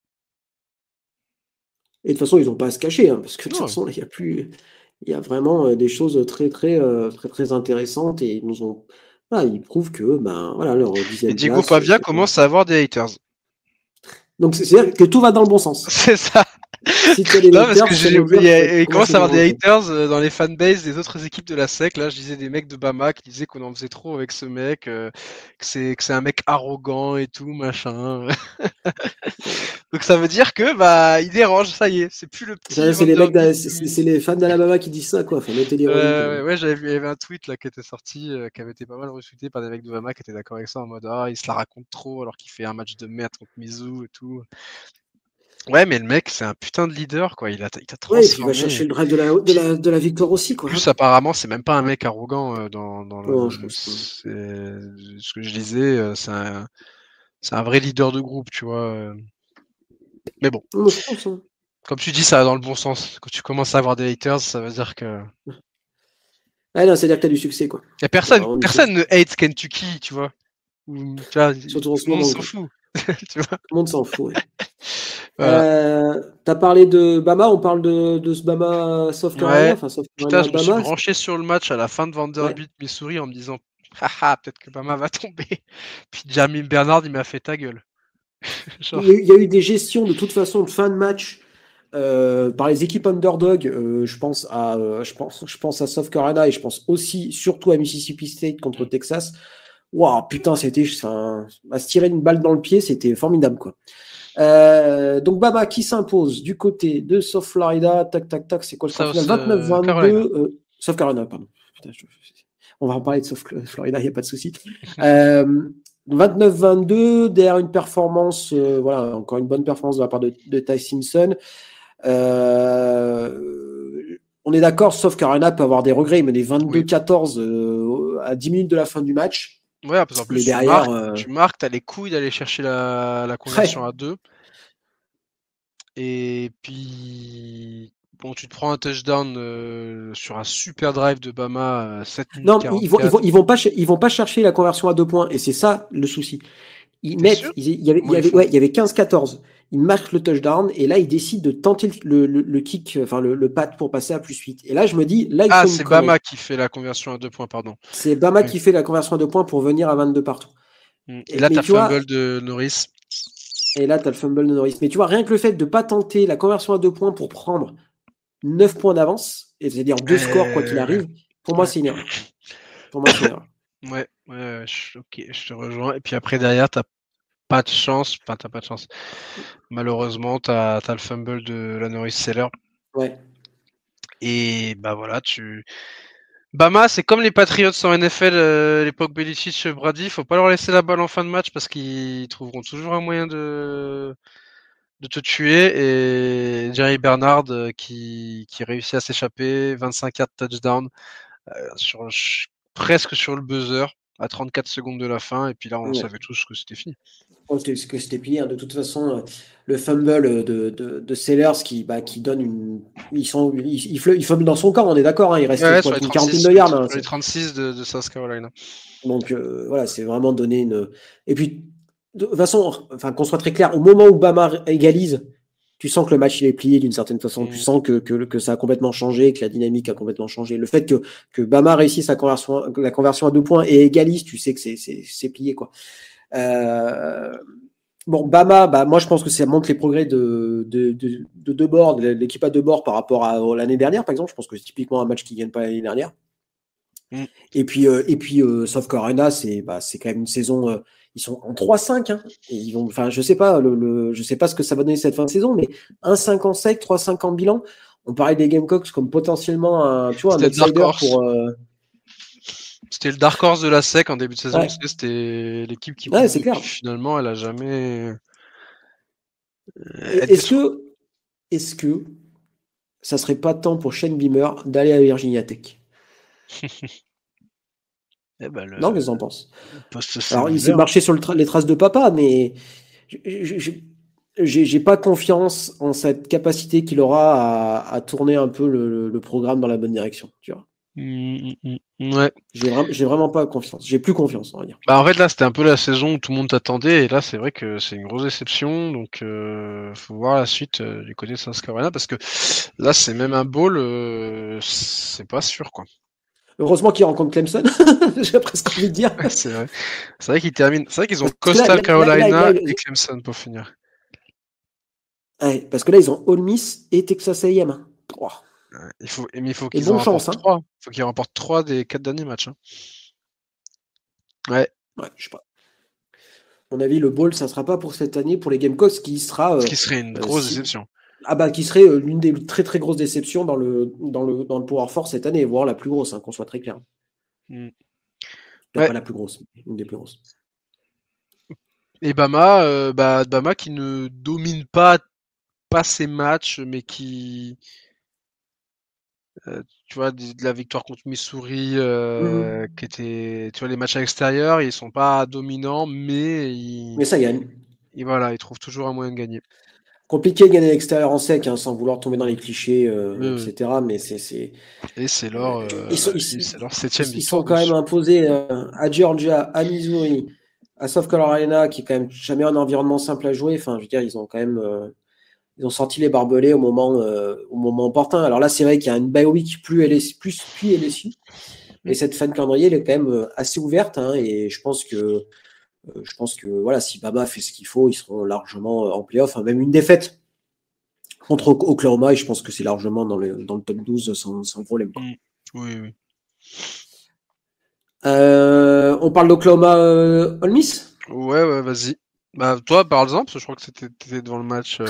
Oh non, c'est trop triste. Oklahoma, ils ont perdu. Oh là là là là. Super match de college football, victoire 34-26 des Rebels. Chapeau bas, Ole Miss. Chapeau bas, parce que voilà, j'ai toujours pensé qu'Ole Miss avait tendance à paumer les matchs dans lesquels on les attendait, et bah, ça n'a pas été le cas. Ils ont dominé les Sooners, hein, qu'on soit très clair. Hein, moi, j'ai trouvé que c'était une meilleure équipe. Ils ont été meilleurs sur le terrain et que la victoire, elle est totalement méritée. Hein. Ils ont trouvé les ressources pour repasser devant, parce qu'ils ont fait grosso modo la course devant tout au long du match, jusqu'au début du fin du troisième quart-temps, pardon, où OU passe devant, où Xavier Robinson, le running back, marque 2 touchdowns quasiment sur coup à la fin du troisième quart. Et on se dit, c'est terminé en fait. Tu vois, tu te dis, voilà, le momentum a changé. OU mène 26-25. Et derrière, on verrouille en défense, l'attaque qui déroule aussi. Et voilà, et un Trinidad Chamblis, pas exempt de tout reproche sur l'ensemble du match. Il y a beaucoup de déchets au niveau de la passe. Mais voilà, ils ont mis vraiment en difficulté cette défense d'Oklahoma, dans laquelle j'ai toujours dit du bien, et notamment sur les troisièmes tentatives. Ils ont eu, alors, c'est vrai que statistiquement, je suis allé, avant de préparer l'émission, de regarder, je suis allé voir les stats, et ils sont qu'à 9 sur 21 sur third down. Mais les third downs que Oklahoma leur a donné, c'est souvent des third down longues. Et ils sont réussi à se dépatouiller avec ça, alors souvent chopant des premières tentatives avec, face à une bonne défense d'Oklahoma. Et je pense que ça a montré, alors peut-être pas les limites, parce que je pense que ça reste une bonne défense, les Sooners, mais ils ont réussi vraiment à se dépatouiller de cette défense-là, et c'est vraiment tout à leur honneur. C'était à Oklahoma aussi, hein, mine de rien, c'était un match à l'extérieur. Ils sortaient d'une défaite un peu crève-cœur quand même, mine de rien, la semaine dernière, contre Georgia. Alors, félicitations aux Rebels, félicitations à Val qui doit être très content, félicitations à Trinidad Chamblis. Enfin, voilà, ils ont fait un super match. Et puis Prince Will, Human Millian, c'est ça, hein, son nom de famille. Match ultra costaud de sa part, un fumble forcé, 2 sacs, enfin bref, il était partout. MVP du match, assez incroyable sa performance. C'est au defensive end de Nice. Voilà mon petit ressenti des matchs. Je sais pas si tu as eu l'occasion de revoir certains trucs ou pas. J'étais surpris de voir Oklahoma, parce qu'il y a quand même une super défense, se faire en encaisser 34 à la maison par Ole Miss. Mais ouais, non, cette équipe de Ole Miss, Trinidad Chamblis, qui est aussi une des belles histoires de la saison, parce que ancien joueur de Ferry State, 0 étoile à la sortie du collège. Et Ferry State, c'est même pas une FCS, hein, les gars, hein, c'est une de la D2, D2. Le gars, il est QB c'est titulaire une en sec. en D2, mais c'est une D2 quand même. Ouais, il est Oui, mais titulaire en c'est sec. D2, tu vois. L'écart, on parle pas d'un mec qui passe de Columbia pour aller jouer à Kansas State, tu vois. Non, ouais. C'est une belle histoire aussi. Ouais, Et m'attire le retour de blessure. Quand même, c'est pas compliqué quand même. Hein. tout à fait le même matière, quoi. C'est dommage pour C'est pas le même Oklahoma, matière. qui est encore en course pour les playoffs. Je les mets pas complètement out. Ah non, pas du tout Mais même. Parce que, ils ont plus le droit à l'erreur. mine de rien, il leur reste quand même Alabama à l'extérieur. Je veux dire, en fait, ils ont 4 gros matchs en fait. Ils ont à Tennessee, à Alabama, contre Missouri et contre LSU. Et s'ils font un 4-0 sur ces trucs-là, ils seront qualifiés pour les playoffs, c'est sûr et certain. Que là, Ole Miss, par contre, ils ont une belle fin de saison, parce qu'ils ont South Ole Carolina, Miss, The Citadel, Florida et des places en Mississippi State. Ole Miss, mis à part Cataclysme, ils y seront. Ils y seront, ouais. Je pense que Val pourra voir ses Rebels en playoff. Et franchement, c'est une très belle équipe. C'est une attaque. Lane Kiffin, de toute façon, les attaques de Lane Kiffin sont toujours très inventives et tout. Donc, ouais, non, Ole Miss, c'était le dernier gros. C'était le dernier gros choc, c'était le dernier gros défi. Après le déplacement à Georgia, où ils ont été dans le coup pendant 3 quarts temps et malheureusement, ils n'ont pas réussi à fermer la boutique. Là, ils ont réussi à fermer la boutique. Et ça prouve que cette équipe mérite d'aller en playoff. Ouais, on est d'accord. Ok. Est-ce que tu as d'autres matchs que tu veux mentionner? Texas. Quoi dire sur ce match-là, honnêtement? Texas, il s'en sort sur une fin de match. Alors, est-ce que c'est une victoire de Texas ou une défaite de Mississippi State? C'est un peu les deux, c'est toujours pareil. Hein. Au bout d'un moment, quand les mecs ils jouent la crotte au cul, là, Ouais, tu mènes 31-14 et tu te prends un 24-7 dans le dernier quart avec des big plays dans tous les sens, un punt return de Ryan Niblett, notamment dans le lot, et non, mais en il y a overtime. une gestion du chrono, une gestion de tout Ouais, calamiteuse de la part de Mississippi State. Enfin, c'est on dirait les absolument équipes terrible. européennes quand elles font un bon early game contre une équipe LCK et qui font n'importe quoi. Désolé, on est en plein World, c'est la petite ref. Ouais. Non mais ouais, t'étais devant et tu regardes les durées des drives. Bon, alors tu marques un touchdown dans 46 secondes, t'entrées. Donc après ce touchdown là, putain, tu te dis c'est bon, Texas va tomber, victoire 38-21 pour. Mmh. Puis derrière, ouais, tu punt moins 9 yards 1,41, punt 9 yards 2,21, punt 25 yards 1,44. Non, mais C'est dur, hein. non, mais c'était nul. Enfin, c'était. Ils ont pas continué à fonctionner en plus, quoi, tu vois. Ouais. Magnifique touchdown d'Emmed Mosley d'ailleurs en overtime, Ah qui ouais. a réussi à garder un pied dans la end zone. Non, Et c'était derrière, ouais. ça a été derrière le drive d'overtime de Mississippi State. Au secours. Et tu savais qu'une fois que c'était arrivé en overtime, c'était trop tard. Tu savais que le match était perdu. Ouais. Et Mais ouais, puis voilà, et puis Texas montre qu'il y a quand même il y a du talent, hein, je veux dire. Arch Manning a été plutôt correct sur ce match-là. Alors, il y a eu comme l'équipe de Texas a eu deux phases, la phase jusqu'au troisième quart où c'était putride et une phase au quatrième quart où c'était beaucoup mieux. Enfin, il a fait quelques passes qui étaient quand même plutôt cool. Bon, il y a la blessure, on ne sait pas trop ce que c'est pour commotion, ouais. avoir une commotion a priori. Pendant l'overtime, ouais, protocole. Donc il est actuellement en protocole commotion, donc Okay. ce sera du day to day, on va dire, pour savoir s'il jouera contre Vanderbilt ou non. Arch Manning, on en parle moins parce que voilà, la hype est passée, le début de saison était putride, mais il fait un gros dernier quart quand même du côté de Mississippi State. Et globalement, là, il a montré un bon match, tu vois. Alors qu'il n'a pas une ligne offensive, sa ligne offensive l'aide pas beaucoup, hein, faut quand même dire les choses. Et ouais, non, Texas qui survit, qui garde un espoir d'aller en playoff. Tant que cette équipe de Texas n'a que 2 défaites, Oui, elle tout garde, à elle fait. garde Elle un est encore espoir. vivante, hein. Ouais. Comme dirait Renaud, toujours vivant, toujours debout. Hein, donc voilà, après, effectivement, il y a le Lone Star Showdown en N qui va être Ouais. compliqué. Et puis là, il y a quand même deux gros matchs hein, contre Vanderbilt et à Georgia. Hein, et je pense que. Ouais.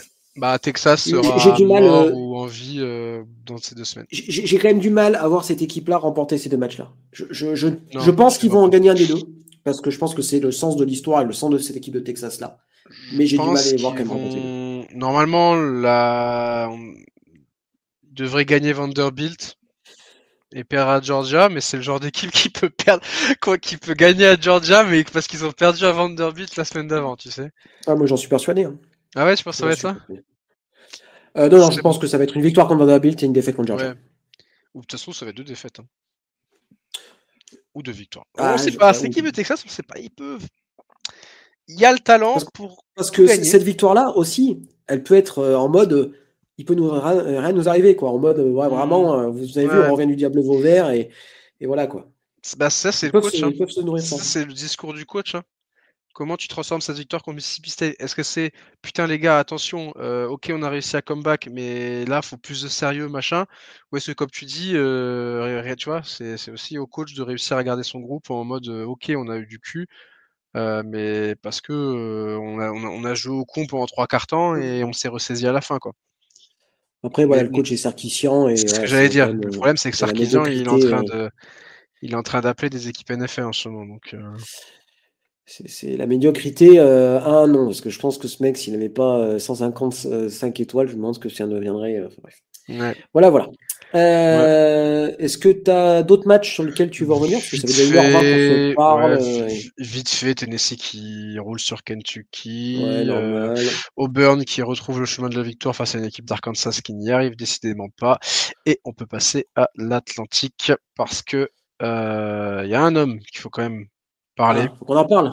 Haynes King. Ce serait pas aussi le deuxième Iceman du peuple quand même, Heinz King, parce que Est-ce que ce serait pas Diego Pavia? Le mec, il voit des Diego Pavia. T'es blanc, tu lances et tu cours, Diego Pavia. est-ce que ce serait pas le Diago Pavia de la côte atlantique, notre ami Heinz King? Ouais, franchement. Bah, après, Haynes King, j'ai déjà fait un nom au sein de ce podcast parce que je crois il y a pas mal de gars qui l'apprécient. C'est un joueur dur au mal qui va mettre la tête là où tu n'oseras pas mettre le pied. Et sacrée performance contre Syracuse, victoire Ouais. 41-16 avec un très très très gros match de la part d'Henskins, notamment à la passe. Et alors on a peur pour lui à chaque match parce que comme je dis, il s'envoie vraiment tout le temps. Mais les Yellow Jackets sont toujours invaincus. Et ouais, ils sont toujours invaincus. Et puis, pareil, quand tu regardes le calendrier, tu te dis, bah, vivement le match contre Georgia, parce que Ouais, NC State, Boston College et Pitt, enfin, vu ce qu'ils ont montré, je pense que ça peut être tout à fait en 11-0 avant le dernier match, quoi. c'est ça. Un très gros jeu de course. Ça, c'est habituel. Et là, sur ce match-là, un très bon jeu à la passe également. Défensivement, ça a été bon. C'est pas non plus, ça a pas non plus fait, mais ça fait son match. Non, franchement, Georgia Tech, semaine après semaine, continue d'engranger les victoires. Jusqu'où s'arrêtera cette équipe-là? Est-ce que effectivement, comme tu dis, ce sera face à Georgia, match qui ne se jouera pas d'ailleurs sur le campus de Georgia Tech parce que je crois qu'il se joue dans le stade des Falcons. If I La merde. speak. Oui, on est d'accord. On est d'accord. Même si Bref, Georgia Tech est une fac d'Atlanta, tout à fait. mais bon, Putain, si t'avais bien une année à jouer sur le ouais, campus, c'était là, c'est ça. quoi. C'est Putain, ça. ça rend dingo. Ça rend C'est dingo. ok, tu vas pas jouer le match dans une autre ville, mais quand même ça aurait été beau que ce soit sur le campus. Mais bon, bref, c'est voilà, l'argent a dû parler aussi pour l'organisation de ce match au Mercedes-Benz Stadium ou Arena, je sais jamais. Ouais, au stadium, ouais. Stadium. Stadium, ouais. Donc voilà pour Georgia Tech qui continue à être invaincu et Helsking qui s'invite dans la course au Iceman. Oui, de top 3 là, je pense, quand même, non, derrière C'est qui Mendoza toi top 3? et. Mendoza, Pavia, King? Non, non, je mets pas Pavia je mets pas Pavia dans le top 3 pour être honnête. Ty Simpson? Ouais, je mets Ty Simpson, Ouais, Mendoza et Heinz King, je pense. 3 QB. J'ai Ouais. réfléchir s'il n'y a pas un. Ouais, non, il n'y a pas de run. Ouais, non, tu peux pas vraiment Il n'y a pas de parler joueur de. défensif avec des stats Ouais. monstrueuses cette année, je crois pas. Ouais, non, Euh, en vrai, le top 3, ouais, ça va Mendoza, Ty Simpson et King. Tu mets un Pavia aussi dans le top 5. Ouais, Alors, en ACC, il y a aussi Virginia qui s'en est sorti en prolongation contre UNC, deuxième match défaite de 17. suite pour North Carolina, de rien, d'un rien. Ouais, là, c'est vraiment pas passé à grand-chose. Victoire 17-16 des Cavaliers. Ouais, ça passe pas loin. Wake Forest qui a battu SMU. Mm, Ça, c'est la petite surprise. SMU qui était invaincu en mm. ACC jusqu'à présent. Déplacement à Wake Forest, défaite 13-12 sur le terrain de Wake Forest qui réalise une super saison Super saison, hein, mine de rien. suite aux attentes qu'on avait du programme. Honnêtement, Wake Forest est un 5-2, n'est plus qu'à une victoire d'un bowl. Alors, on n'en parle pas beaucoup parce qu'il n'y a pas de. Voilà, ça ira pas en Ah, parce que playoff, c'est Wake machin, tout Forest. ça. Mais, bah, Et, bravo pour la et saison qu'ils ont bravo à faite. Jake Dickert. Hein. Bravo à Jake Dickert, le head coach qui arrive de Washington State et qui fait Parce quand que même du boulot. c'est un des plus petits programmes du Power Fort, Wake Forest. Je crois que c'est là où il y a le moins d'étudiants, il me semble. Peut-être avec Notre-Dame, il faudrait que je vérifie, mais c'est une fac Ouais, privée de toute façon. Donc c'est Notre-Dame, il y vraiment a tout beaucoup petit. plus d'argent par contre. Oui, par contre, effectivement. Je regarde vite Voilà. fait. Ouais, ils sont students, ils sont à 9000 9000 étudiants. Enfin, je regarde. Putain, ouais, c'est pas Bon, je beaucoup. compare. Qu'est-ce qu'on a dit? Miami qui a Ouais, roulé qui sur roule sur Stanford, Stanford. Après un début de match un peu compliqué, qui s'est quand vengé de sa même. défaite contre Louisville. Et Louisville, eux, bah, continuent de gagner. Victoire 38-24 sur le terrain de Boston College. Boston College, 1-7. La saison est difficile pour Ouais, les Eagles, les les Eagles. Red Eagles. Les Eagles, Eagles, Eagles. Eagles tout court. Ouais. Voilà pour une ACC qui a perdu un petit peu de son poids avec la défaite de Miami, Ouais, c'est mais clair. Georgia Tech est là quand même c'est pour. moins sexy, mais ils sont quand même là, Georgia Tech, pour une place en playoff. Et Ouais, Virginia, mine de rien, qui est 15e, donc tout à fait. qui se rapproche quand même en scred. Ils sont là. Mais Pour la... Virginia, j'ai du mal. Je sais pas si Non, je non, pense je crois pas. ils vont paumer des matchs. Ils vont J'y quand même crois en pas, j'y paumer crois un. pas. Il en reste. Mais après, la fin du camp, il en reste un déplacement à Duke. Je pense qu'il va être pas Un simple à déplacement gérer. California, il sera pas non plus. Bon, Ah, ces déplacements coast to coast, ils sont chiants. ouais. Et ben le Mais match a bon, lieu ouais, ce mais week-end. Virginia, je sais pas, j'arrive pas à m'extasier sur eux. Alors peut-être parce que c'est un Non. délit de sale gueule aussi. Non, mais c'est, Peut-être. tu sais, ça aussi, hein. Ça joue, hein, Peut-être ça. et je veux bien l'entendre, tu vois. Tu vois, je pense qu'il y a un peu de ça aussi, tu vois, dans mon appréciation de ces Cavaliers. Ok. Maxence, on est déjà à 1h25. Tu me fais un résumé rapide de ce dont tu parles dans La l'épisode course est du top relancée. 5? La course est Ah, relancée. allez. South Florida était en seul, était au sommet, plus ou moins seul, et South Florida a fait un dernier carton absolument infâme. Et Memphis qui donc l'emporte 34-31. J'en parle beaucoup plus en longueur dans bien sûr dans le match. C'était le match que je me suis mis à 18h. Globalement, très grosse première mi-temps de la part de South Florida, qui mène 24-14, qui a bien contenu la défense de Memphis notamment, qui va faire un bon troisième quart-temps, et on se dit alors que USF va fermer la boutique et va enterrer les espoirs de Memphis. Sauf que le dernier quart-temps de Memphis a vraiment été excellent, à la fois en défense et en attaque. Ils ont joué avec leur couille avec une 2 points conversion en fin de match pour forcer South Florida à marquer un field goal pour égaliser et pas pour gagner. Ils auront le drive pour l'avoir, ils seront en position, mais il y a un false start sur le dernier play un holding sur le dernier play qui les fait reculer de 10 yards, et ça sort un peu Grammatica de sa range, et du coup il rate. Voilà, victoire de Memphis 34-31, alors que Memphis était mené au début du quart-temps 31-17. Donc beau comeback de la part des Tigers qui se relancent complètement dans la course après la défaite contre UAB. South Florida n'est pas out, mais maintenant il y a une espèce de tas en American. Mhm. Il y a Tulane, Navy qui continue à être invaincu, euh, North Texas qu'il ne faut pas encore enlever de l'équation avec un Maker historique face à Charlotte qui a lancé 608 yards et 4 TD. Voilà, l'American est très solide. En Mountain West, il y a San Diego State qui s'invite aussi, mine de rien, dans la course parce qu'ils ont la deuxième meilleure défense du pays et continuent à gagner. Et James Madison, qui, à l'heure où on enregistre, a gagné son match hier soir, et mine de rien, eux aussi sont très solides, donc une défaite. Donc voilà, on va dire que South Florida a été dans un bon spot et que si tout se passait bien pour eux, c'était eux qui allaient forcément y aller. Quoi qu'il arrive, ils sont encore dans le coup. Mais du coup, la course à la finale de conférence en américaine est relancée. Là, actuellement, c'est Tulane et Navy qui la mènent, mais il y a beaucoup de matchs très intéressants qui vont arriver dans les prochaines semaines. Il y a du Navy North Texas là, cette semaine. Il y aura un Tulane Memphis qui va pas tarder à se jouer à la mi-novembre.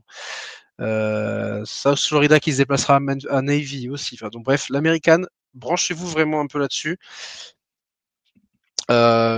Je pense que le spot en playoff ira quand même au vainqueur de l'américaine.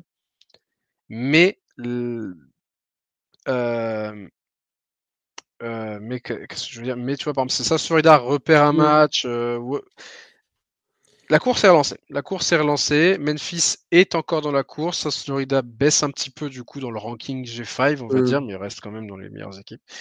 Et dans les autres conférences, on se dit que si ça continue, si Ouais, dans le mois de ouais. novembre ça se cannibalise, tu vois, Boise State, C'est vrai là, ils qu'on est. engrangent, ils ont perdu 2 fois, Mhm. mais ils engrangent. Donc Boise State se dit, voilà, si ça continue à perdre et que le vainqueur de l'American, par exemple, est à 2 ou 3 défaites, ce qui est pas impossible. Bah, peut-être que ce sera Boise de défaite qui ira en playoff, ou peut-être James Madison une défaite aussi. Donc ouais, c'était un match important. South Florida avait l'occasion d'écarter quasiment Memphis de la course. Ils n'ont pas réussi à le faire. Et ça va être passionnant, tout simplement. Mais j'en parle beaucoup plus en longueur dans le Et podcast G5. qu'est-ce que tu réponds aux mecs qui disent que cette année, le groupe of five n'aurait pas mérité d'avoir quelqu'un en playoff? À part merde. À part merde. Allez vous faire foutre. Non, je peux l'entendre. En vrai, si on est objectif, je peux l'entendre. Mais si vous enlevez cette place, bah dites au G5 de ne plus être dans le FBS. Ouais, c'est clair. En fait, c'était Gus qui me disait pourquoi tu perds ton temps à suivre le G5. Bah déjà de 1 parce que j'aime bien parce que bah UCF on vient de là et même si maintenant on est en Big 12, bah tu vois, je continue. Puis bah ils font partie du FBS même si c'est pas des gros programmes et tout. Je pense que c'est important qu'ils gardent cette place en playoff parce que sinon il y a malheureusement dans le monde dans lequel on est aujourd'hui où il faut donner de l'intérêt au machin, bah, le fait d'avoir cette course au spot, elle est passionnante, vraiment. Cette course au spot est passionnante. Ça, pour les anciens, ça rappelle un peu l'ancien college football où tu avais que 2 places en finale. Bah là, tu n'as qu'une place et tous les matchs comptent. Là, maintenant, dans le G5, tous les matchs comptent. Semaine après semaine, tous les matchs vont compter. Donc, je répondrai que oui, peut-être que il n'y a aucune équipe G5 qui mérite d'y aller. Mais si vous enlevez le spot de playoff au G5, vous tuez les 5 conférences. C'est fini. Définitivement. Donc, pour le bien du college football, il faut, après ça dépend de ta vision du college football, mais il faut que ce spot reste. Et je répondrai ensuite pour terminer que bah Memphis, Tulane, ça continue comme ça, que ça gagne encore et autres et que ça remporte la conférence, bah ouais, ils seront quand même pas très loin du top 12 des meilleures équipes du pays, tu vois. Donc, est-ce qu'il n'y a aucune équipe du G5 qui mérite vraiment sa place? Il reste encore un mois de compétition, il va y avoir des gros matchs qui vont arriver, donc je suis pas forcément d'accord avec ça.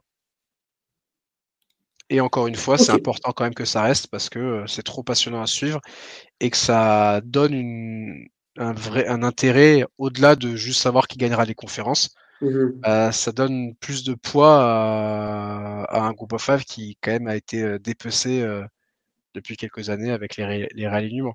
Et après, j'en veux pas aux programmes qui sont partis dans les. Tu vois, je peux en vouloir à un UCLA, un USC d'être parti en Big Ten. Tu peux pas en vouloir à un Cincinnati, à un UCF d'être allé en Big 12 parce que bon, bah, c'est le sens de l'histoire aussi. C'est sûr. Mais voilà. Donc, faut défendre cette place. Je suis d'accord. Hein, non, mais je sais que t'es d'accord, mais je parle pour ceux qui, voilà, jetaient un coup d'œil au match. Il y a des belles équipes, il y a des bons joueurs. Tu vois, Byron Brown fait encore un super match quand même au poste de quarterback de South Florida. Le petit Brown Jr., là, le receveur de Memphis, c'est très sympa aussi. Tu vois, enfin. Donc voilà, Memphis qui est classé, la seule équipe du G5 classée en 25. Hâte de voir comme. De toute façon, on rentre dans le mois de novembre, donc c'est le meilleur mois de college football. Donc là, hâte de voir ce qui nous attend. Tout à fait. Tout à fait, puisque là, ça va être le 1er novembre, les prochains trucs. Donc, on arrive vraiment dans le money time. Maxence, merci pour. Merci à toi, Baptiste. Voilà, on espère que cet épisode vous a plu. On se tient à s'excuser pour l'absence de 1-2-6 la semaine dernière. On sera là cette semaine, une semaine où le 1-2-6 commencera à 16h, puisque nous avons changé d'heure et pas encore les États-Unis. Donc tout est décalé d'une heure. Donc le 1-2-6 à 4h et le début des matchs à 17h. Ouais, c'est vrai que c'est la semaine sympa, là. 1 heure de moins. Ça, c'est cool. Voilà. Merci Maxence en tout cas. Et puis nous, on se retrouve bientôt pour le 1-2-6. Donc samedi, il y a déjà l'épisode du groupe of five qui est sorti. Et puis moi, j'enregistre la Ivy League normalement demain. Donc voilà, donc tout devrait être en ligne prochainement. Maxence, Ivy, merci. Ça se passe bien, Ivy? Oui, ça va très bien. Il y a Harvard qui écrase tout le monde, mais sinon c'est plutôt cool. Donc, il y a une place en playoff maintenant en plus pour la Ivy League. Tout à fait. Au moins une, puisque voilà, il y a une place qui est automatique, plus des équipes at large. Mais je vois mal, au vu de la dynamique de la conférence, si c'est Harvard qui remporte le titre, il n'y aura qu'une seule équipe Ivy League. Voilà. Voilà. Eh ben, merci, Maxence, et merci à tous pour votre écoute. Et puis, on se retrouve donc bientôt pour de nouvelles aventures. Ciao tout le monde. Ciao, ciao.